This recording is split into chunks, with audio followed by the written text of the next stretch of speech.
Hello, I'm Untitled Magpie and welcome to my channel. So I am off adventuring again. So I've come down from Yorkshire over to the big smoke, over to London. I took the train this morning at 5:05. I was up at 3 o'clock. And so now I'm in London nice and bright and early. And it's about 7:30 now. And I managed to stay awake the whole journey, which is good. So today, I'm just going to show you a train. I'm going to show you a steam train. Look. It's a steam train in our station. Lots of people are taking pictures of it. This must be very exciting. So today I have, God, there's every blooming announcement in the world coming on. I'm trying to vlog here, how selfish.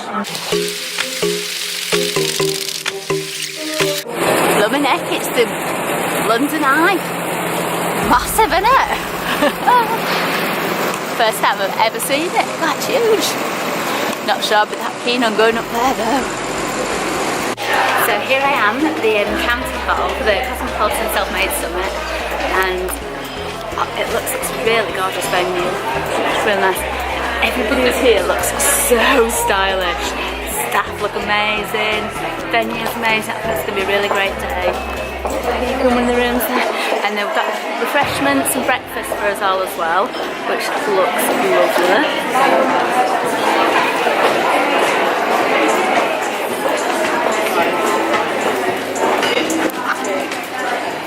Over here, so you know when you come into somewhere special for breakfast, when you get a little pot of bee pollen to enjoy. Oh, look at those. This is where I get really greedy with my breakfast. As you know, I'm a very slow eater, so I'm going to have to start now to make sure I can eat as much as possible. I've managed to get myself so close to the front stage that I'm basically going to be sat on Emma Willis's knee. I'll be excited. Me? That's good, isn't it? See, I was there at the door waiting to get in. I thought, I'm getting on that front row. I do not believe you. I remember you saying that you got the job, and I think it may have been, correct me if I'm wrong, on your first day, and all you had, one thing you had to say was welcome to MTV. Welcome to MTV, yeah. Didn't someone say to you, you need to go and practice this, like all day? He made me practice in front of him. I remember, to this day, a guy called James, bless him, he just went, every time you say it, you like say it like that. Like, you look scared of saying it. I was like, well, it's because it's not natural to me. Like, yeah. I don't know what I'm doing. So he sat me down in the canteen and he just went, right, sit there and look at me, say welcome to MTV. Like, just at me. And I went, welcome to MTV. And he went, no, just do it like that. And I put a camera on him, welcome to MTV. So I said, no, Emma, look at me. And he just made me say it, say it, say it, say it, say it. Until it sounds like you coming out of your mouth rather than, because it was so unnatural to me. And then what was the gig? Was it the jungle? No, that was a job I kind of did. But I wasn't doing anything else. So even though it's a kind of high-profile job, you kind of think, oh, she's doing well. It lasts for 3 weeks. Yeah. What are you doing for the rest of the year? Do you know what I mean? So there's a lot of smokes and mirrors. You know, oh look, they're doing great. What, you know, yes, it's great to have a show like that on a channel like that, but you can't live off 3 weeks of work a year, thankful. But the minute I had a child, I thought, if I can raise a human being, I can bloody well talk to a camera. Like, there's no comparison. So it just put everything into perspective. Like, you build up all this stuff of like, I can't do this, I can't do that, I can't do this, I can't do that. I'm like, hold on, I can do it because I've been doing it for a long time. Yeah. I just have to have confidence in what I'm doing. And that was my big thing, is that I had no confidence. So when you got the big show, yeah. I mean, it was terrifying. Was it really? Yeah. Yeah, because they said, it's like, you know, never meet your idols. Yet you're giving your idol to look after and nurture when it's been in the most capable hands before you. So yeah. I'm also somebody who I never want to be the one to drop the ball or let the side down. I'm not pushing to do it better than those people. I just want to do it equally as well. Yeah. So that I can maintain the level that people know and love Big Brother. We should probably wrap this up. I have one more question, only because you're very... How do you balance the contrast? How do you balance the contrast, the glamour of the red carpet and everything, then going home and having to do the school run and the meal times and everything. How do you cope with that? How do I cope? I cope very well with it, actually. The glamour is the glamour and the red carpets and the hair and the makeup and the dresses. It's lovely. It's like a night out, but it's a very non-realistic version of me. But it's a fun, nice. It's like my night out with the girls because I don't really go out very often. And the school run in my jeans with no makeup. Look, that's my reality. And I love it.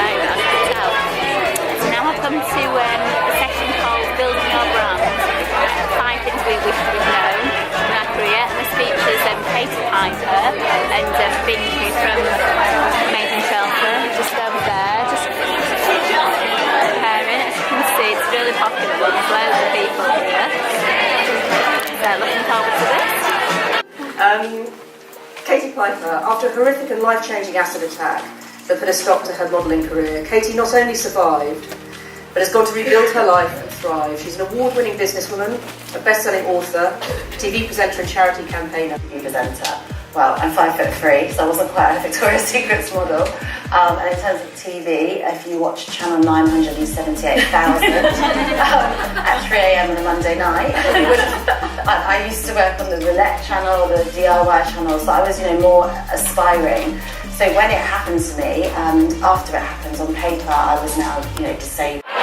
Just had a gorgeous lunch and this beautiful little tartlet thing, and there was some meat, some cheeses and crackers and all those kind of things. My favourite style of lunch. So the talk that we just went to, that was a really interesting one. That's Katie Piper and Binky, and there was one of the really interesting things Katie said was this: your USP, so your unique selling point is you. So you can't do you wrong. So anything you do is just you being you. And I thought, that's a really interesting thing to say, because it's like, it puts into a different perspective, when you're out there thinking, oh God, I'm being an imposter, I'm not being, who am I to be here doing this and that. Well, actually, you can only do you and no one else can be you. So everything you do is perfectly correct. Only you can be you. And I think that's a really interesting point, and I think it's something to have a little think about. The next talk, and that's with a lady called Tess Holiday, and she'll be in conversation with Farah Starr, who's the Cosmopolitan editor. So that should be another interesting keynote speech. I need to try and get right to the front again, so I can get the best video. In Atlanta, Georgia. I'm originally from Mississippi, and they told me I was too short and too big, and that I would probably only do print work if I was lucky. So I was pretty discouraged. It's just really important to keep that in mind, because if people do keep seeing things that are completely unrelated, like they're going to move on to the next person. So I think when you're looking at anything, I would look at it as as like a collaboration. Are there brands that you love, that you've used for ages, that like to work together, and you can work with them on a long-term basis as much more of a partnership and a collaboration rather than a kind of quick buck, because ultimately I'm not sure that's going to get you to where you want to be 10 years later, even if it's brilliant for that week. I remember when I was just starting to get brands contact me about sponsorships and stuff, it was like things like mattress companies and watches, and I've never worn a watch in my life, and you just see fees and stuff, and you're like, oh my gosh, but you've got to take a step back and think about it, because if you first start to do sponsored posts on just random stuff, then it's just completely gonna subtract everything that you've been working for years. It's actually meaningful in some capacity. I think it's much more responsive, and I always notice that as well. If you've made something, you didn't share the picture and you share it another day, but it's not quite right for the weather or something that day, people just don't tune into it. Whereas it's all those little nuances that really make people realise when something's happening in real time, and they do connect to it infinitely better. And I do, you know, I see it a lot with brands that like, and I say this, like I've got a friend of mine, she's brilliant, but like, you know, she never worked in social media, and she went to be a social media manager at one of the biggest companies, and I was like, this is really mad. Like, you know, and I think a lot of people, and it's always the intern that does it, and that is nuts, because it's the most powerful way to communicate with an audience that's deeply engaged in whatever it is that you're doing. And so I do think like it should be a priority in what you do if communication and marketing matters, which it does in pretty much any business, in any capacity. And in that, I think you have to have one voice, one set of doing it, one way of doing it that has a consistency and has an element of realness to it. But again, I think it's also realising how much to share. And I think when you start on social media, like I know when I started on social media, it was just a way of sharing what I was cooking. It was really simple in that sense. And obviously, like as I've grown as a person in the last 5 years, it's grown with me. And I kind of never realised that would happen to the point, sorry, that sounds really sort of stupid, but I mean to the point that like life happens as this happens, and realising how you're going to be happy to navigate those times, like how much is it you want to share, because you want to be authentic with your audience, but often stuff isn't your story to tell, or you're worried about something that isn't necessarily right to share in such a public space.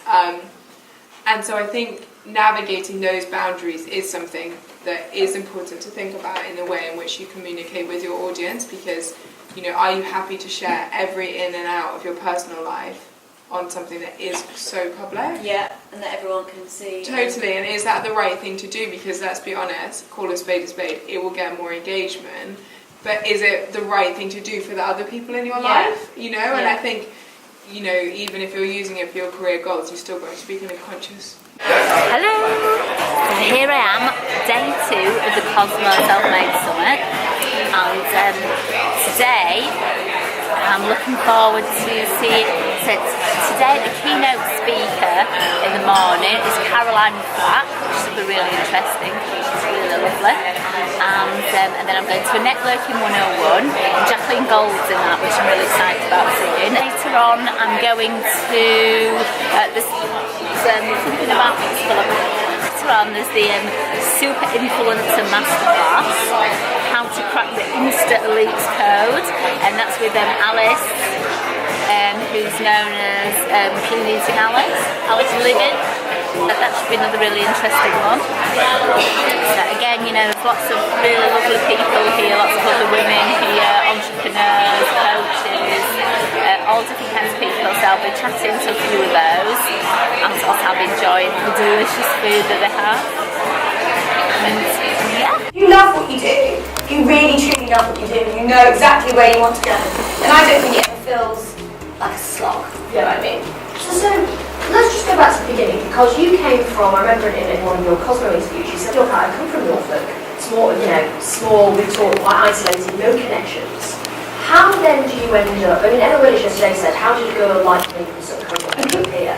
Do you ever feel like that? Yeah. And how did it happen? I don't know, I think, so I was a huge, it sounds strange, I was a huge Kylie Minogue fan. Not strange. This is where it started. And I used to say to my mum, and I was only little, I must have been 8 or 9, I was like, Mum, does she get paid? Yeah, what she does. And I was like, yeah, that's a job. I'm like, how is that a job? Do you think it's tasteful to have every post without shopping?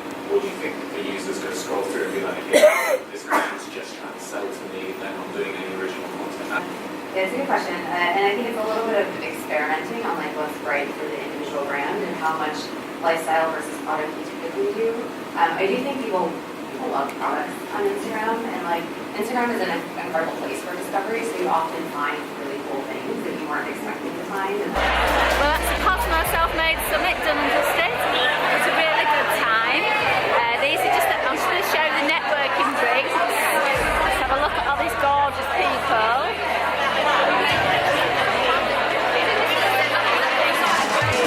So everyone's making some really good connections, finding out about different businesses, all that type of thing. Oh, I'm just going to show you. This is Layla. She's been one of my favourite people I've met this weekend. Really lovely.